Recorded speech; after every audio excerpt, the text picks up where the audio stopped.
ನಮಸ್ಕಾರ, ನಾನು ಶುಭ.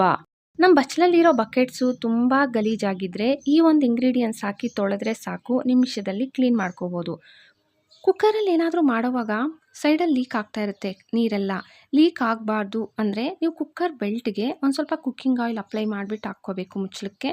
ಇಲ್ಲ ಅಂದರೆ ಫ್ರೀಝರಲ್ಲಾದರೂ ಇಟ್ಬಿಟ್ಟು ಹಿಂಗೆ ಹಾಕ್ಕೊಳ್ಳೋದ್ರಿಂದ ಲೀಕ್ ಆಗೋದಿಲ್ಲ. ಬೇಕಾದರೆ ಟ್ರೈ ಮಾಡಿ. ನಾವು ಜೀರಿಗೆ ಮೆಣಸು ಎಲ್ಲ ಕುಟ್ಕೊಳ್ಳೋವಾಗ ಕುಟ್ಟಣಿಗೆ ಕಲ್ಲು ಸಿಕ್ಕಲಿಲ್ಲ, ಇಲ್ಲ ಆ ಟೈಮಲ್ಲಿ ಈ ಥರ ತೆಂಗಿನ ಚಿಪ್ಪಲ್ಲಿ ಬೇಕಾದರೆ ಜೀರಿಗೆ ಸ್ವಲ್ಪ ಹುರ್ಕೊಂಡಿದ್ನಲ್ಲ, ಜೀರಿಗೆ ಸೇರಿಸ್ಬಿಟ್ಟು ಕುಟ್ಕೋಬೋದು. ನೋಡಿ ತೋರಿಸ್ತಾ ಇದ್ದೀನಿ. ಬೇಗನೆ ಕುಟ್ಬೋದು ಮತ್ತು ತುಂಬ ನುಣ್ಣಗೂ ಆಗುತ್ತೆ. ನಮಗೆ ರಸಕ್ಕೆ ಎಷ್ಟು ಬೇಕೋ ಅಷ್ಟು ಟ್ರೈ ಮಾಡಿ. ನಾವು ದೇವ್ರಿಗೆ ಹಾಕಿರೋ ಹೂವನು ಕಸದ ಬುಟ್ಟಿಗೆ ಬಿಸಾಕೋದಿಲ್ಲ. ಇದನ್ನು ನೀರೊಳಗೆ ಸೇರಿಸ್ತೀವಿ, ಇಲ್ಲ ಗಿಡಗಳಿಗೆ ಹಾಕ್ಬಿಡ್ತೀವಿ. ನಾನು ಒಣಗಿಸ್ಬಿಟ್ಟು ಒಂದು ಕವರ್ಗೆ ಹಾಕಿ ಸ್ಟೋರ್ ಮಾಡಿ ಇಡ್ತೀನಿ. ಇದನ್ನು ಏನು ಮಾಡ್ತೀನಿ ಅಂತ ತೋರಿಸ್ತೀನಿ ಬನ್ನಿ. 1-2 ಕರ್ಪೂರ ಸೇರಿಸ್ಬಿಟ್ಟು ಬೆಂಕಿ ಹಚ್ಚಿ ಚೆನ್ನಾಗಿ ಹಚ್ಕೊಂಡ್ಮೇಲೆ ನಮಗೆ ಸಾಂಬ್ರಾಣಿ ಹೊಗೆ ಹಾಕಬೇಕಂದ್ರೆ ಇದ್ದಲು ಬೇಕು, ಇಲ್ಲ ತೆಂಗಿನ ಚಿಪ್ಪು ಇರಬೇಕು. ಅಕಸ್ಮಾತಾಗಿ ನಮ್ಮ ಹತ್ರ ತೆಂಗಿನ ಚಿಪ್ಪು ಇಲ್ಲ, ಇದ್ದಲಿಲ್ಲ ಅಂದಾಗ ನಾವು ಅಮಾವಾಸ್ಯೆಗೆ ಸಾಮಾನ್ಯವಾಗಿ ಮನೆಯೆಲ್ಲ ಒಂದು 6 ಗಂಟೆಗೆ ಸಾಂಬ್ರಾಣಿ ಹೊಗೆ ಬಿಡ್ತೀವಿ, ಮಕ್ಕಳಿಗೆಲ್ಲ ದೃಷ್ಟಿ ತೆಗೆದು. ಆ ಟೈಮಲ್ಲಿ ಬಳಸ್ಕೊತೀವಿ. ಇಲ್ಲ ಮಕ್ಕಳಿಗೆ ತಲೆ ಕೂದಲು ಒಣಗಿಸೋದಕ್ಕೆ ನಾವು ಸಾಂಬ್ರಾಣಿ ಹೊಗೆ ಬಿಡ್ತೀವಲ್ಲ, ಆ ಟೈಮಲ್ಲಿ ನೀವು ಈ ದೇವ್ರ ಹೂವನ್ನು ಬಳಸ್ಕೋಬೋದು. ನಾವು ಎಂತೂ ಇದನ್ನು ಬಿಸಾಕೋದಿಲ್ವಲ್ಲ, ಇದನ್ನು ಸ್ಟೋರ್ ಮಾಡಿ ಹಿಂಗೂ ಯೂಸ್ ಮಾಡ್ಕೋಬೋದು.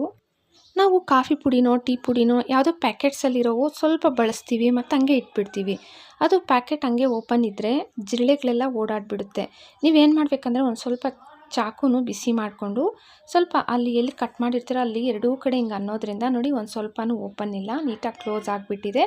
ನಾವು ಫೋನ್ ಚಾರ್ಜ್ಗೆ ಹಾಕ್ಬೇಕಂತಂದರೆ ಚಾರ್ಜರ್ ಮೇಲೇ ಫೋನ್ ಇಟ್ಬಿಡ್ತೀವಿ. ಸ್ವಲ್ಪ ಅದು ಜಾರ್ತಾ ಇರುತ್ತೆ, ಇರೋದಿಲ್ಲ. ಅಕಸ್ಮಾತಾಗಿ ಟಚ್ ಆದರೂ ಬಿದ್ದೋಗ್ಬಿಡುತ್ತಲ್ವ. ನೀವೇನು ಮಾಡಬೇಕಂದ್ರೆ ವೈರ್ನು ಒಳಗಡೆಯಿಂದ ಹಾಕಿ ಸೇಮ್ ಫೋನ್ ಒಳಗಡೆ ಇಡಬೇಕು. ನೋಡಿ ಹಿಂಗೆ ಚಾರ್ಜಿಗೆ ಹಾಕೋದ್ರಿಂದ ಬಿದ್ದೋಗೋದಿಲ್ಲ. ಬೇಕಾದರೆ ಟ್ರೈ ಮಾಡಿ.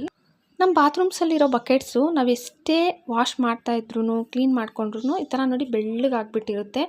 ಕ್ಲೋರೈಡ್ ಇದ್ದರೆ ನೋಡ್ತಾ ಇದ್ದೀರಲ್ಲ ವಿಡಿಯೋದಲ್ಲಿ. ನೀವು ಒಂದು ಸ್ವಲ್ಪ ಸರ್ಪ್ ಆಗಲಿ ಲಿಕ್ವಿಡ್ ಆಗಲಿ ಮೊದಲು ಸೇರಿಸ್ಬಿಡ್ಬೇಕು. ಮತ್ತು ಗ್ರೀನ್ ಸ್ಕ್ರಬ್ಬು ತಗೊಬಿಟ್ಟು ಅದಕ್ಕೊಂದು ಸ್ವಲ್ಪ ಪುಡಿ ಉಪ್ಪು ಸೇರಿಸ್ಬಿಟ್ಟು ಬಕೆಟ್ ಮೇಲೆ ಒಂದು ಸ್ವಲ್ಪ ನೀರು ಚಿಮುಟಿಸ್ಕೋಬೇಕಷ್ಟೇ. ಜಾಸ್ತಿ ನೀರು ಹಾಕಬೇಡಿ. ಆ ಉಪ್ಪಲ್ಲಿ ಉಜ್ಜಬೇಕು. ಹಿಂಗೆ ಉಪ್ಪಿನಂಶ ಇದ್ದು ಉಪ್ಪಲ್ಲಿ ನೀಟಾಗಿ ಹೊಟ್ಟೋಗ್ಬಿಡುತ್ತೆ. ಒಂದು ಸ್ವಲ್ಪನೂ ಇರಲ್ಲ, ನಿಮಗೆ ಕಷ್ಟನೂ ಆಗಲ್ಲ. ನೋಡಿ ಉಜ್ಜಿಬಿಟ್ಟು ತೋರಿಸ್ತಾ ಇದ್ದೀನಿ. ಮತ್ತೆ ಸ್ವಲ್ಪ ಕಮ್ಮಿ ಬಂದಿದೆ ಅಂತಂದರೆ ಇನ್ನು ಸ್ವಲ್ಪ ಉಪ್ಪು ಸೇರಿಸ್ಕೊಳ್ಳಿ. ಸೇರಿಸ್ಬಿಟ್ಟು ಚೆನ್ನಾಗಿ ಎಲ್ಲ ಕಡೆ ನಿಮಗೆ ಎಲ್ಲಿ ಬೆಳ್ಳಗಿದೆಯಲ್ಲ ಅಲ್ಲೆಲ್ಲ ಉಜ್ಕೋಬೇಕು. ನೋಡಿ ಜಗ್ಗು ಕೂಡ ನೀಟಾಗಿ ಉಜ್ಕೊಬಿಡ್ತಾ ಇದ್ದೀನಿ. ಹಿಂಗೆ ಬಕೆಟ್ ಕ್ಲೀನ್ ಮಾಡಿಕೊಂಡ್ರೆ ನೀವು ನಿಮಿಷಗಳಲ್ಲಿ ನಿಮ್ಮ ಬಕೆಟ್ ತುಂಬ ಕ್ಲೀನಾಗಿ ಬಿಡುತ್ತೆ. ನೋಡಿ ತೊಳೆದ್ಬಿಟ್ಟು ತೋರಿಸ್ತಾ ಇದ್ದೀನಿ. ಮೊದಲು ನನ್ನ ಬಕೆಟ್ ಹೆಂಗಿತ್ತು ನೀವೇ ನೋಡಿದ್ರಿ, ಮತ್ತೆ ನೋಡ್ತಾ ಇದ್ದೀರಲ್ಲ ಎಷ್ಟು ಕ್ಲೀನಾಗಿಬಿಟ್ಟಿದೆ. ಜಗ್ಗು ಅಷ್ಟೇ ನೋಡಿ, ಬೆಳ್ಳಗಿತ್ತು, ಒಂಥರ ಕ್ಲೋರೈಡಿಂದ ಇತ್ತು, ನೀಟಾಗಿ ಹೊಟ್ಟೋಗ್ಬಿಟ್ಟಿದೆ. ಟ್ರೈ ಮಾಡಿದ್ರೆ ಅಂತೂ ಬಂದು ಕಾಮೆಂಟ್ ಹಾಕೋದು ಮರಿಬೇಡಿ. ಹಾಗೆ ವಿಡಿಯೋ ಇಷ್ಟ ಆಗ್ತಾಯಿದ್ರೆ ಅಂತೂ ಪ್ಲೀಸ್ ಲೈಕ್ ಕೊಡೋದು ಮರಿಬೇಡಿ.